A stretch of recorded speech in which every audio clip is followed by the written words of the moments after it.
বলছেন যে ওরা ফিরে আসবে, ও তো ফিরে আসবে। স্টেশনে দেখেন না, মার খেয়ে খেয়ে ফিরেছে, তারা সেখানে স্লোগান দিচ্ছে। কি করেছেন? বাংলার মানুষ চেনে না। এই যে বলছেন না আমার থেকে বড় শত্রু, আপনি আন্দোলন করে বড় হয়েছেন, আপনি আন্দোলন করে রাজ্যের মুখ্যমন্ত্রী হয়েছেন, আজকে আপনি বলছেন কাউকে আন্দোলন করতে দেবো না বাংলায়। এটা কেমন কথা? গুজরাট সরকার তার প্রশাসন, পুলিশ ফোর্স, হাজার হাজার পুলিশ ফোর্স নিয়ে, 50টার উপরে বুলডোজার নিয়ে নির্বিচারে হাজার হাজার ঘর গুড়িয়ে দিল। খুব দুর্ভাগ্যজনক। 3বারের একজন মুখ্যমন্ত্রী, ওয়াকফ বিল নিয়ে পুরো দেশ উত্তাল, সেটা এখন আইনে পরিণত হয়েছে এবং এটা একটা ভয়ঙ্কর আইন, যাতে মুসলমানদের সমস্ত মসজিদ, মাদ্রাসা, ঈদগাহ, কবরস্থান হাতছাড়া হয়ে যেতে পারে। সংবিধান বিরোধী অনেকগুলো অ্যামেন্ডমেন্ট এতে আনা হয়েছে, যেটাকে অ্যাকচুয়ালি সংবিধানটাকেই উড়িয়ে ফেলে দেওয়া হয়েছে। তার বিরুদ্ধে উনি বলছেন যে আমাকে এই বিষয়ে কথা বলতে বলবে না, আমি কথা বলবো না, আমাকে যেন বারবার বিরক্ত করা না হয়, আর এই বিষয়ে এখানে কোনো কথা হবে না, যা হবে দিল্লিতে গিয়ে, কারো আন্দোলন করলে দিল্লিতে যাও, আর এখানে যদি কেউ গুলানোর চেষ্টা করে তাহলে আমার থেকে খারাপ কেউ হবে না, আমার থেকে বেশি শত্রু কেউ হবে না। এটা কোনো সুস্থ মানুষের লক্ষণ নয়। আপনার বলছেন যে এইটা আমার বিষয় নয়, তাহলে আপনি কি বলতে পারছেন? জগন্নাথ ধাম আপনার বিষয়, দক্ষিণেশ্বর মন্দির আপনার বিষয়, আপনার গঙ্গাসাগর আপনার বিষয়, দুর্গা কার্নিভাল আপনার বিষয়। আমরা বুঝতে পারছি না। এতদিন তো আপনি ইফতারি খেয়ে মাশাআল্লাহ ইনশাআল্লাহ মাথায় কাপড় দিয়ে ওড়না পরে কলমাও পড়লেন, সবই পড়লেন, হঠাৎ মসজিদ মাদ্রাসার থেকে আপনি এত বিরূপ কেন? কথা শুনলে বিরক্ত কেন হয়ে যাচ্ছে? যেই রাজ্যের মুসলিম ভোট আপনাকে 3বার মুখ্যমন্ত্রী করেছে, এখনো প্রায় 95% বেশি মুসলিম ভোট আপনি পান, এবং মুসলমানরা আপনার উপরে সব থেকে বেশি ভরসা করেছিল যে বিজেপিকে রুখতে আমাদের সুরক্ষার জন্য মমতা বন্দ্যোপাধ্যায়কে রাখতে হবে। আজ আপনি যদি বলেন যে এটা আমার বিষয় নয়, আমি এই নিয়ে কথা বলবো না, আমাকে বিরক্ত করবে না, আর কাউকে কথা বলতেও দেবো না, তাহলে এর থেকে দুঃখজনক আর কিছু হতে পারে?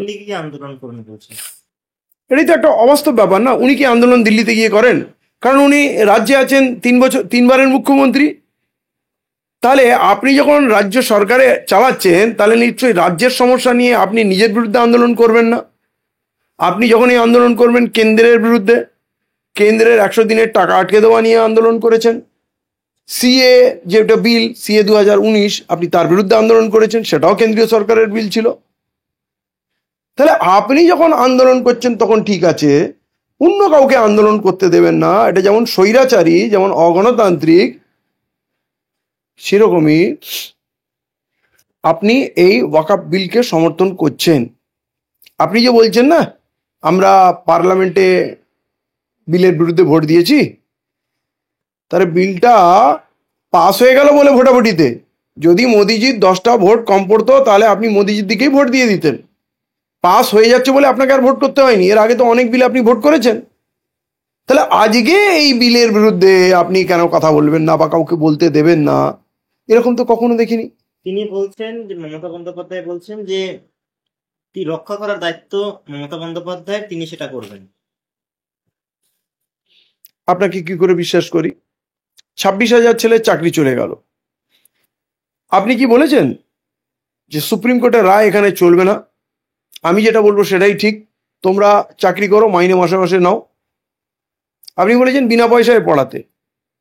আপনার ওবিসি আটকে আছে, হাইকোর্টে যেটা রিজেক্ট করেছিল তাতে ত্রুটি ছিল কি, আপনি সার্ভে না করে মুসলমানদের কতগুলো পদবি আপনি ওবিসিতে দাঁড় করে দিয়েছেন, যেটা আইনত একটা সার্ভে রিপোর্ট দরকার যে এরা এরা পিছিয়ে আছে তাই এদের দেওয়া হয়েছে, ধর্মের ভিত্তিতে দেওয়া হয়নি। আপনি জানেন আইন, আপনি করেননি, হাইকোর্ট সেটা আটকে দিয়েছে। হাইকোর্ট আটকানোর পর সুপ্রিম কোর্টে গেছেন, কিন্তু এখন আপনি সার্ভে করেননি, আপনি ঝুলিয়ে রাখছেন। তাহলে আপনি যদি এই বাংলার মালিক হন, আপনার কথাতে বাংলা চলবে, আমাদের দেশে কি আইন হলো দেখার দরকার নেই, তাহলে ওবিসিটা কেন স্টে অর্ডার হয়ে গেল? আপনি ওই ওবিসি দেখিয়ে নিয়োগ বন্ধ রেখেছেন। তাহলে আপনার কথায় বিশ্বাস করা যায় না যে না পশ্চিমবাংলায় সুপ্রিম কোর্টের রায় চলবে না, পশ্চিমবাংলায় দেশের পার্লামেন্টে যে আইন তৈরি হবে সেটা লাগু হবে না। এটা একটা আইন বিরোধী, সংবিধান বিরোধী কথা, এবং এটা বাস্তবিকে সম্ভব না। আপনি মিথ্যা কথা বলছেন। সব থেকে বড় কথা, আপনি বলছেন আমি যতক্ষণ আছি ততক্ষণ লাগু হবে না। তাহলে 2026-এ যদি আপনি পরাজিত হন তখন কি হবে? বা মানুষের জীবনের কথা বলা যায় না, কাল আপনি বেঁচে থাকবেন, পরশু বেঁচে থাকবেন, তার কি গ্যারেন্টি আছে? তখন কি করব আমরা? আপনাকে খুঁজে বেড়াবো? অতএব এইগুলো মানুষকে ভুল বোঝানো হচ্ছে। একটা মুখ্যমন্ত্রীর পক্ষে এতটা মিথ্যাচার শোভা পায় না। বলছেন আমার থেকে বড় শত্রু কেউ হবে না যদি এই ধরনের সহিংস প্রসঙ্গে বলেছেন, সহিংসতার প্রসঙ্গে, যে আমার থেকে বড় শত্রু কেউ হবে না যদি এরকম করা হয়। না, উনি বললেন যেটা, এইটা আমি ক্লিয়ার করে দিচ্ছি। আমি এটা দেখছি, যেভাবে এর সময় আমি আন্দোলনে নেমেছিলাম, আমাকে সামলাতে দিন, এর মাঝখানে যদি কেউ গুলায় মানে আন্দোলন করে, এদিক ওদিক করে, তাহলে কিন্তু যদি কেউ গুলায়, আমার থেকে খারাপ কেউ হবে না। আমি তাদের সব থেকে বড় শত্রু আমি হব। মানে কেউ যদি আন্দোলন করে, আপনার উপরে বিশ্বাস না করে, আপনার উপরে না ছেড়ে দেয়, এটা একটা হুমকি। আমরা আপনাকে চিনি, বাংলার মানুষ চেনে না। এই যে বলছেন না আমার থেকে বড় শত্রু, আপনি আন্দোলন করে বড় হয়েছেন, আপনি আন্দোলন করে রাজ্যের মুখ্যমন্ত্রী হয়েছেন, আজকে আপনি বলছেন কাউকে আন্দোলন করতে দেবো না বাংলায়। এটা কেমন কথা? যদি বুদ্ধবাবু আপনাকে আন্দোলন না করতে দিত, যদিও বুদ্ধবাবু মেট্রো চ্যানেলে আপনাকে 23 দিন অনশন করতে না দিত, তাহলে আপনি কোথায় থাকতেন?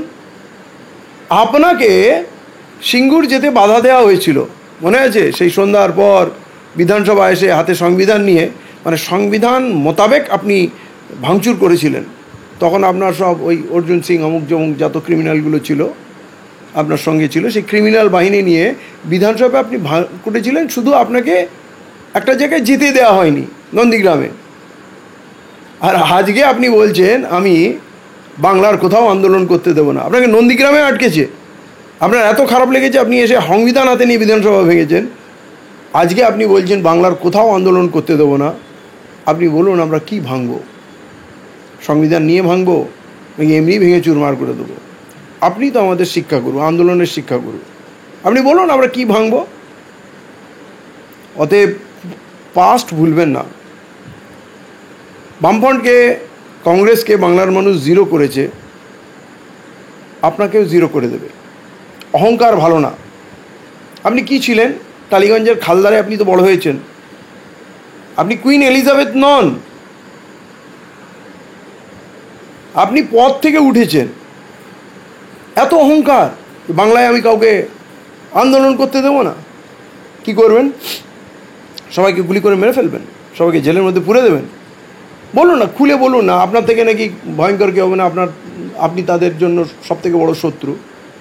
কি করবেন? শত্রুতাটা কিভাবে করবেন? আমরা একটু শুনি বাংলার মানুষ।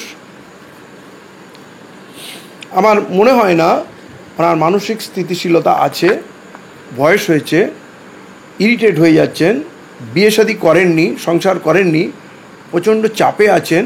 তারপরে তো এত দুর্নীতির চাপ আছে, আবার সেন্ট্রাল গভর্নমেন্টের জেলে পুরে দেওয়ার একটা ভয়ও আছে। অনেক কিছু নিয়ে ওনাকে চলতে হয়। তো ওনার ভাইপো, ওনার বৌমার সেই এয়ারপোর্টে সোনা ধরা পড়ে যাওয়া, পিছনে অনেক আছে, ফাইল অনেক আছে। তার মনে হয় সব কিছু মিলিয়ে উপর থেকে মনে হয় বলেছে যে একেবারে এটা নিয়ে কিছু করা যাবে না, সেই আদেশ উনি পালন করছেন। তো আমার মনে হয় বয়সের চাপে আর ভারসাম্য নিতে পারছেন না, মানে সামলাতে পারছেন না। তার জন্য এরকম অসংলগ্ন কথা বলছেন যে আমাকে কেউ এই নিয়ে কথা বলবে না, আমি বলবো না, কাউকে বলতে দেবো না, দিল্লি চলে যাও। অ্যাকচুয়ালি তো এগুলো কেউ মানবে না, আমরা তো মানবো না। তারা এক মুখ্যমন্ত্রী হয়ে এই ধরনের কথা বলেন, নিজের সম্মানহানি ঘটাচ্ছেন উনি। আপনারা কি করবেন মানবেন না? আমরা আন্দোলন করব, যেমন করি, আরও বড়োভাবে নামবো। আরে বাঙালিকে পুরো দেশে কুপিয়ে কুপিয়ে মারছে গুজরাট সরকার। তার প্রশাসন, পুলিশ ফোর্স, হাজার হাজার পুলিশ ফোর্স নিয়ে, 50টার উপরে বুলডোজার নিয়ে নির্বিচারে হাজার হাজার ঘর গুড়িয়ে দিল। আপনি বলছেন আমরা বাংলাদেশি খুঁজছি। বাংলাদেশি খুঁজলে তাকে শনাক্ত করুন, তার ডকুমেন্ট চেক করুন। প্রথমেই তার বাড়িটা ভাঙছেন কেন? 4 দিন পর মুখ্যমন্ত্রী বলছেন শুনছি নাকি বাঙালিদেরকে ওই বাংলায় কথা বললে ধরে ধরে মারছে। শুনছি মানে কি? আমরা চাক্ষুষ দেখছি, এখন আপনি শুনছেন? আপনি আমাদের বলেন দিল্লি যাও ওয়াকফ আন্দোলন নিয়ে, প্রধানমন্ত্রীর সঙ্গে কথা বলো, হোম মিনিস্ট্রির সঙ্গে কথা বলো। তাহলে বাংলার এত বড় বিপদ, বাঙালির এত বড় বিপদ, আপনি হোম মিনিস্ট্রির সঙ্গে কোথায় কথা বললেন? আপনি দিল্লি কোথায় গেলেন? রাষ্ট্রপতির সঙ্গে কোথায় বললেন? আপনি গুজরাটে তো চলে যাওয়ার কথা এতক্ষণে, এত হাজার হাজার মানুষ, আমি শুনছি নাকি 20,000 মানুষকে ক্র্যাকডাউন করা হয়েছে, 20,000। আর আপনি বলছেন আমি চিফ সেক্রেটারিকে বলেছি একটা চিঠি লিখতে, চিঠি লিখলে আপনার দায় সেরে যায়? ওই 20,000 লোক যে হাহাকার করছে, ওর মধ্যে কতজনকে মেরে ফেলা হয়েছে, কি অবস্থায় আছে, আপনি আপনার দায়িত্ব পালন করছেন? নাকি আপনার পারমিশন নেই দিল্লি যাওয়ার, আমাদের দিল্লি পাঠাতেছেন? খুব আনফর্চুনেট, খুব দুঃখজনক। বাঙালি এত বড় বিপদ আমার মনে হয় না স্বাধীনতার পর এত বড় বিপদ আমরা দেখেছি। কলকাতায় ফিরতে বলছেন পরিযায়ী বাঙালি শ্রমিকদের, মানে রাজ্যে ফিরে। তারা তো এমনি ফিরে আসবে, এই কথাটা বলার কি মানে আছে? যেখানে তাদের খুঁজে খুঁজে মারা হচ্ছে তারা তো ফিরে আসবে। তাহলে মুখ্যমন্ত্রী পশ্চিমবাংলায় যত কলকারখানা আছে, অফিস আদালত আছে, তাদের একটা সার্কুলার দিক যে অর্ধেক বাঙালি কর্মীকে রাখতে হবে, অফিসার হোক, লেবার হোক, প্যাকিং ম্যান হোক, ডেলিভারি ম্যান হোক, যাই হোক। 1.5 কোটি বলছেন উনি পরিযায়ী শ্রমিক এখানে কাজ করে, তো 1.5 কোটির মধ্যে যদি অর্ধেক বাঙালি হয় 75 লাখ, তাহলে আমার বাইরে থেকে যে ভাইরা আসবে তাদের তো কিছু না কিছু কাজ পেয়ে যাবে। আর উনি ডাকছেন এইখানে একটা পানের দোকান করলে 4টে তৃণমূলের তোলাবাজি গ্রুপ আছে, কাউকে শান্তিতে ব্যবসা করতে দেয়? ব্যবসায়ীদের কাছে জিজ্ঞেস করুন কী অবস্থা। প্রতিটা পাড়ায় একটা করে কাপ হচ্ছে, টুর্নামেন্ট হচ্ছে, কোথাও ফুটবল, কোথাও ক্রিকেট, কোথাও এমপি কাপ, কোথাও এমএলএ কাপ, কোথাও প্রধান কাপ, আর ব্যবসায়ীরা চাঁদা দিয়ে দিয়ে পাগল হয়ে যাচ্ছে। আপনি কোথায় ব্যবসা করতে দেন সুষ্ঠুভাবে? কিন্তু এখানে যারা গুজরাটি আছে, মারওয়াড়ি আছে, তারা নিশ্চিন্তে আছে, তারা নিশ্চিন্তে আছে। বাঙালির জন্য উনি কী করলেন? এই যে এত লক্ষ লক্ষ ছেলে ভিন রাজ্যে গিয়ে, বিদেশে গিয়ে কাজ করে টাকা পাঠায়, তবে না আমার দেশের জিডিপি দাঁড়িয়ে আছে। পশ্চিমবাংলার যে বাজার, যে লেনদেন হচ্ছে, মুদির দোকানে কেনাকাটা হচ্ছে, এ লক্ষ লক্ষ ছেলে বাইরে থেকে কাজ করে, তার পয়সা, তাদের জন্যও রাজ্যের মুখ্যমন্ত্রীর কোনো নেই। আপনি বলছেন যে ওরা ফিরে আসবে, ও তো ফিরে আসবে। স্টেশনে দেখেন না, মার খেয়ে খেয়ে ফিরেছে, তারা সেখানে স্লোগান দিচ্ছে। কি করেছেন? এদের কোনো প্যাকেজ দেবেন, ক্ষতিপূরণ দেবেন? অথচ আপনি গিয়ে গুজরাট সরকারকে বলতে পারবেন না, হিসাব চাইতে পারবেন না, আমার রাজ্যের লোকের সঙ্গে খারাপ ব্যবহার কেন করা হলো? কটা বাংলাদেশি পেয়েছো আপনি তথ্য জানতে চাইবেন না? বাংলাদেশি বলি যে এত লোকের ঘর ভাঙলে কটা বাংলাদেশি পেয়েছো? আর বিদেশি মানে কি শুধু বাংলাদেশি তোমরা ধরছো? পাকিস্তানি ধরছো না, নেপালি ধরছো না, শ্রীলঙ্কা থেকে যারা এসছে তামিল, তাদের ধরছো না? এটা কি ব্যাপার? বিদেশি মানে শুধু বাংলাদেশিরাই বিদেশি? আর যদি বিদেশি খুঁজছো বাংলাদেশি, তো বাংলাদেশি কটা পেলে? বাংলাদেশিরা লেবার খাটে পুরো পৃথিবীতে যায়, এবং ভারতবর্ষে লেবার পেমেন্ট অনেক লো। এর থেকে লেবার পেমেন্ট বাংলাদেশে বেশি।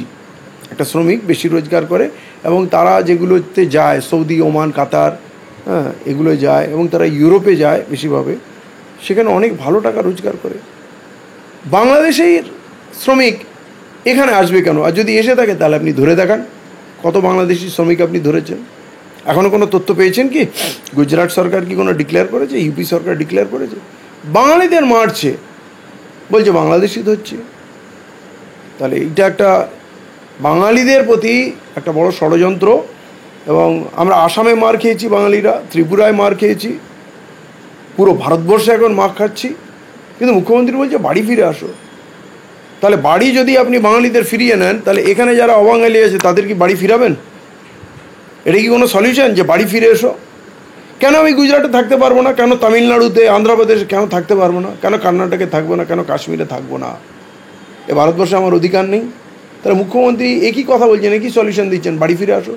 ও তো এমনিই ফিরে আসবে, ও তো ডায় বায় কেউ নেই, তো ওর পাশে দাঁড়ানোর কেউ নেই।